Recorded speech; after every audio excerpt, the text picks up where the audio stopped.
have a video clip in the description box from the movie Angel A, and it's a scene depicting the two main characters of the movie, a young couple, standing in front of the mirror, and the woman is telling the man that he should care about himself, he should love himself, he should see value within himself. And it's a rather romantic scene. It's rare that you see a woman comforting a man in such a way, and there's a very real reason why it's so rare. But watching the scene, the first thing you think, yes, this is what feminism destroyed.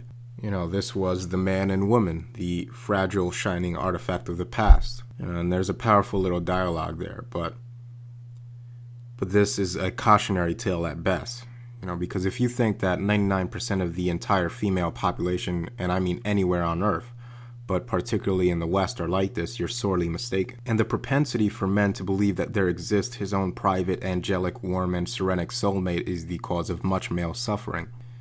Too often, men ridicule and laugh at the knight in shining armor fantasies that women dream up. This desire for a man to come and sweep them off their feet and ride them off into the sunset. The desire to be rescued forever and ever.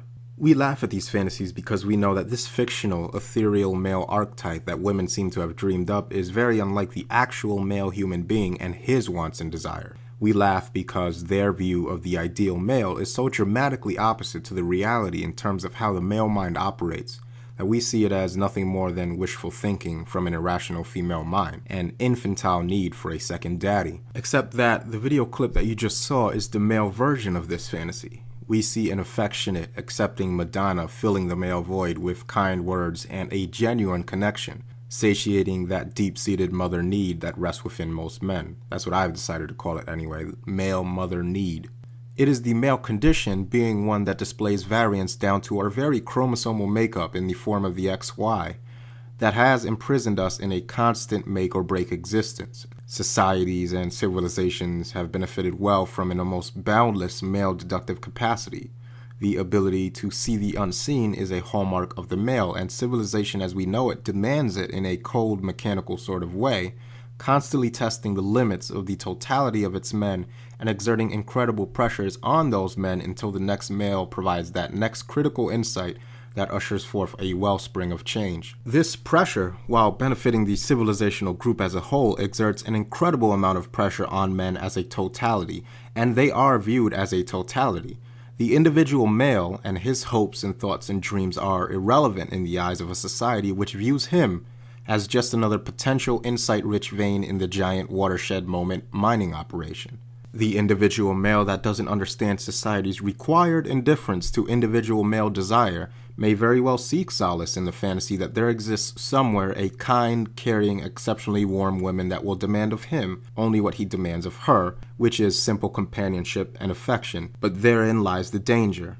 This is what motivates men like Michael Jordan or Kobe Bryant to pair up with one woman in marriage and take great financial risk in doing so. For all of our incredible powers of logical reasoning, we can't logically conclude yet that women never did like us for us, because such an epiphany would thrust the individual male into a darkness that has for eons terrified him. He is alone, and unless he does something useful, nobody will see any intrinsic value in him.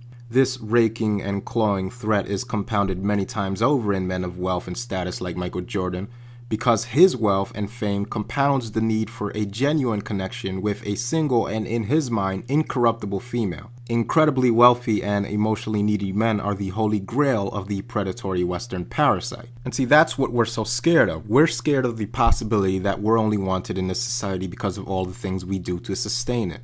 We have a creeping suspicion, and we'd be right, that in the event that a society could somehow build and sustain and defend itself without the contributions of men, that it's only a matter of time before that society would seek to expel its men. So then I introduce the term male civilizational draw and define it as a force characteristic to all civilizations, exerted onto the totality of its men as though they were an industrial resource for the betterment of the men, women, and children of that civilization, but at the expense of only the men, which is designed to maximize male innovation. Rather than honestly looking at what appears to be a reality in which the totality of females view the totality of men as an unfeeling and untiring renewable resource to be drawn upon, we instead place our faith in the female, or rather the individual female who would never think to use us.